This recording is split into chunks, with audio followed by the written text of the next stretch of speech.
자, 이제 오늘의 증시 이슈 좀 들어가 보도록 하겠습니다. 자, 먼저 이번 주에 가장 큰 이슈라고 볼 수 있는 게요. 미국 실업률 지표가 좋게 나오면서 지수는 급등했는데 이렇게 되면 지금 10월 금리 인하 가능성은 또다시 조금 줄었습니다. 이 패드워치에 따르면 0.25% 내릴 가능성이 78.6%로 다시 밀렸는데요. 이번 주에는 FOMC 의사록이 수요일 날 발표가 있고요. 미 연준 의원들의 발언도 많이 예정되어 있습니다. 김보수타님, 10월 금리 인하 가능성 좀 어떻게 보고 계시나요? 일단 10월 금리 인하 가능성이 참 오리무중이 돼 버렸어요. 네. 이게 원래 지표가 5월, 그러니까 예를 들어서 이제 10월, 네. 10월 월 초만 해도 제조, ISM 제조, 비제조 다 깨져가지고 지표가 아 이거 10월 금리 인상 무조건 가는 건가 했는데 실업률이 잘 나와 버렸어요. 네. 근데 우리가 근데 조금 더 디테일하게 좀 보면은 금리 인상 가능성은 좀 그래도 높다. 패드워치에서 나온 퍼센트가 살짝 밀리긴 했습니다만은 뭐 거의 밀린 건 아니고요. 네. 그 정도면 80%대 70%로 밀렸기 때문에 뭐 그렇게 많이 밀린 건 아닙니다. 근데 제가 봤을 때 패드워치에서 조사 그 내용은 뒤로 갈수록 월 후반으로 갈수록 정확해지니까 네. 그 부분을 우리가 좀 지켜봐야 되겠습니다만은 그래도 기본적으로 좀 금리 인상 가능성을 좀 열어두는 게 좋다. 그래서 이제 저는 경기 사이클에 대해서 좀 얘기를 해드리고 싶은데 네. 보통 금리 인하고 양적 완화를 하게 되면 이 시장에 돈이 많아지잖아요. 돈이 네. 많아지면 그 돈 많아진 돈 가지고 뭐 투자가 일어나고 뭐 그러면서 고용이 일어나고 네. 고용이 일어나면 그래서 이제 맨 처음 이제 시장이 2008년 글로벌 금리가 나타나고 나서 네. 금리 인하하고 양적 완화를 했죠. 그 다음에 자산 이제 돈이 막 시장에 뿌려대기 시작했는데 그 돈이 서서히 이제 투자로 옮겨가겠죠. 네. 그럼 투자 지표들을 그때는 잘 봐야 되는 거고요. 네. 그 뒤로 투자 지표를 보고 그 뒤로 그러면 그 뒤에는 어떤 지표를 많이 봐야 되냐? 실업률과 소비를 봅니다. 네. 최근에 그래서 실업률과 소비까지 다 본 거예요. 네. 그래서 요즘에 이제 가장 많이 보는 게 임금 상승률. 임금 상승률이 임금이 상승을 했으면 그 임금을 오른 임금 가지고 소비 여력이 늘어나서 네. 그걸로 인플레가 일어나느냐까지 보면은 경기가 이제 쭉 한 네. 사이클이 지나가는 네. 거거든요. 근데 이 경기 사이클상 봤을 때 사실 임금 상승률 지난 5일날 나왔던 4일 5일날 나왔던 이 미국의 실업률 발표할 때 임금 상승률 나오거든요. 임금 네. 상승률이 전년 대비해서 다시 2%로 회귀했어요. 2.9% 나왔거든요. 네. 그러니까 원래 임금 상승률이 3% 나왔다가 지금 2.9%로 좀 떨어졌어요. 네. 이 부분을 봤을 때는 인플레이션 압력이 좀 줄어들었겠죠. 네. 인플레이션 압력이 좀 줄어들었다는 얘기는 금리 인하 가능성이 좀 존재한다. 실업률이 너무 잘 나왔다고 또 금리 인하 가능성이 확 줄어든 건 아니다. 네, 네. 이렇게 좀 보시면 좋을 것 같고요.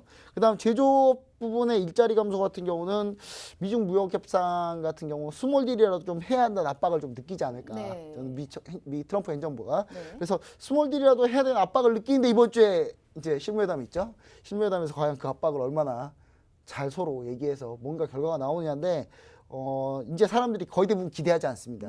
네. 기대하지 않아요. 기대하지 않는데 시장은 이렇게 기대하지 않을 때 뭔가 한 방 치거든요. 그래서 네. 이 부분을 우리가 좀 시나리오별로 좀 연두해 볼 필요는 있지 않나. 뭐 뒤에서 시나리오 전략을 좀 이따 얘기해드리도록 하겠습니다. 일단 뭐 자료 보시면 아시겠지만 최근에 이제 그 전체 이제 인플레이션 곡선을 이제 좀 보여드린 거고요. 네. 그 다음에 보시면 아시겠지만 전체적으로 인플레이션 그 임금 상승률 같은 경우가 좀 밀렸어요. 임금 상승률이 네. 전체적으로 좀 떨어지고 있죠. 네네. 떨어지고 있다는 부분에 임금 상승률이 계속 올라가줘야 금리 인하 또는 동결할 그 명분이 없어지거든요. 네. 그러니까 임금 상승률이 계속 올라가면 금리를 바로 올릴 명분은 되는데 임금 네. 상승률이 떨어지고 있기 때문에 동결 내지는 금리 인하를 할 명분이 있다. 아, 실업률 아무리 잘 나왔어도 네. 이렇게 보시면 좋을 것 같고 확실한 금리 인하 시그널이 좀 나오기 위해서는 미중 무역 협상, 그러니까 확실하게 무역 협상, 확실하게 금리 인하 시그널이 나와야 되려면 어떻게 해야 됩니까? 미중 무역 협상이 망가져야 되겠죠. 아, 네. 왜냐면 파월 의장이 분명히 얘기했잖아요. 금리 이렇게 인하하는 거는 트럼프 행정부 너 때문이야. 뭐 이런 네, 얘기 했잖아요. 네. 중국이랑 이렇게 치고받고 네. 싸우니까 금리 인하 결국 할 수밖에 없잖아. 이런 식으로 얘기를 했기 네, 때문에 네, 맞습니다. 제가 봤을 때 금리 인하 시그널 나오려면 이번에 실무회담이 엎어져야 됩니다. 네. 엎어질지는 한번 두고 봐야 될 것 같아요. 예. 네, 알겠습니다. 근데 지금 그러면 이 연장선상에서 이 미중 무역협상, 실무협상이 이번 주에 지금 대기가 하고 있지 않습니까? 그런데 처음 인사 말씀하실 때도 그랬고 이제 미중 무역협상 지금도 기대를 하지 말라라고 해주셨습니다. 그렇다면 변수와 또 이제 예상 시나리오별 전략 좀 어떻게 봐야 될까요? 네, 뭐 시나리오 전략 바로 뭐 얘기해 드려야 네. 되겠네요. 근데 시간이 갈수록 이게 중국이 점점 유리해지고 있습니다. 왜냐하면 어떤 네. 걸 보면 아냐면요. 그 이제 트럼프 대통령이 사실 지난주에 이제 어떤 일이 있었냐면 트럼프 대통령이 뭐 트위터에 이런 것도 썼습니다. 물론 실업률이 3.5% 나오니까 트럼프 대통령이 봤냐 이 실업률 대통령을 탄핵하자. 이렇게 잘하는 대통령을 너네 탄핵할래 뭐 이런 얘기였어요. 네. 뭐 이러면서 뭐 이렇게 뭐 던지기도 했지만 사실 지난주에 더 하이라이트였던 트럼프 대통령의 트윗은 뭐였냐면 중국 보고 조 바이든 민주당 대통령 후보 자기 정적이죠. 네. 예. 중국 보고 수사 좀 해달라 아. 했는데 중국 왕이 외교부장이 단칼에 거절을 했죠. 네. 니네 일은 니네들이 알아서 해. 뭐 이렇게 단칼에 거절을 했습니다. 그러면서 트럼프 대통령도 뭐 쪼크로 받아쳤습니다. 뭐 그래 뭐 이제 사실 뭐 그냥 해프닝으로 넘어가려고 네. 이제 머쓱한 거죠. 사실 뭔가 하나 던져봤는데 안 받아주니까 약간 머쓱한 겁니다. 근데 이런 것만 봐도 지금 점점 트럼프 대통령은 인기가 있는 대통령이기 때문에 네. 뒤로 갈수록 힘이 약해지겠죠. 그래서 네. 중국이 점점 유리해지고 있어요. 그래서 네.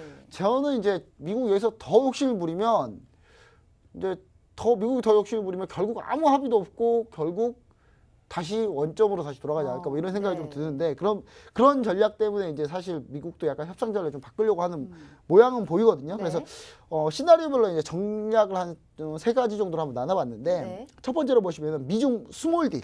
스몰 스몰 딜로 네. 빅딜 말고 스몰 딜로 해가지고 조금씩 주고받는 네. 형태로 스몰 딜인데 일단 관세 유예 및 무역 협상은 지속한다. 그러니까 네.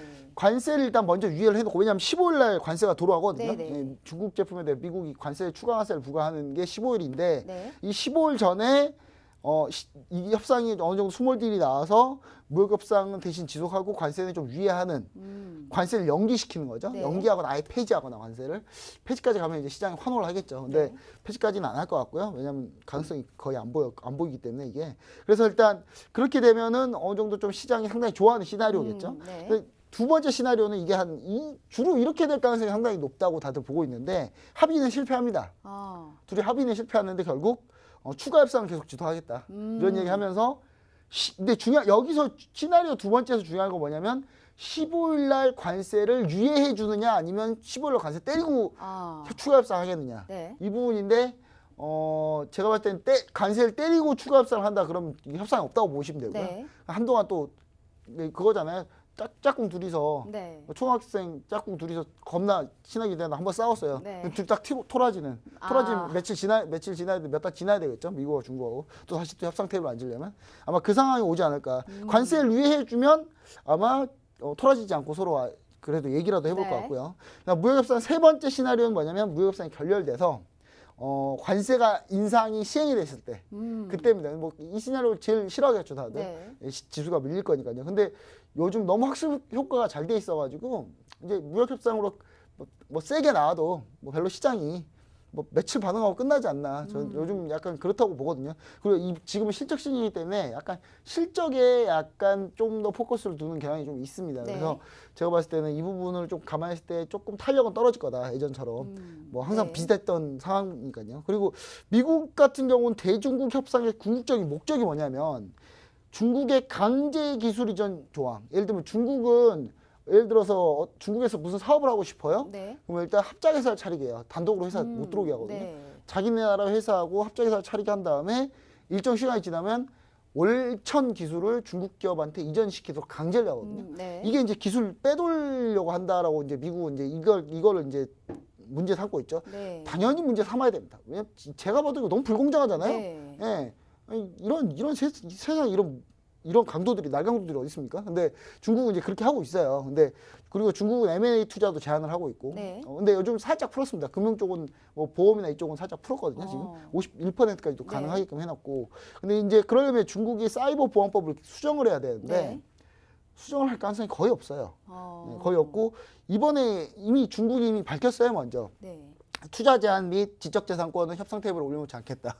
예. 그래서 제가 봤을 때는 미국의 대두나 좀 사주로 가는 그런 분위기거든요. 네. 예, 룰루라 대두 사주로 가는 분위기 때문에 제가 봤을 때는 큰 기대는 하지 마시고 한 2번 정도의 시나리오 결론이 나오지 않을까. 제가 약간 이런 생각을 해보는데 그래도 반전이 있다면 스몰 딜이라도 조금이라도 진척을 시킨다면 상당히 엄청난 반전이지 않을까. 네. 예, 그런 부분에 대해서 서로 이제 어느 정도 합의가 나올지 모르겠습니다. 시나리오별로 좀 어느 정도 지수 전략 짜놓고 주식 투자 전략 진행하시는 게 가장 좋다 이렇게 좀 얘기를 좀 드리고 싶습니다. 네, 알겠습니다. 미중 무역 협상 관련해서 이 예상 시나리오별 말씀해 주셨습니다.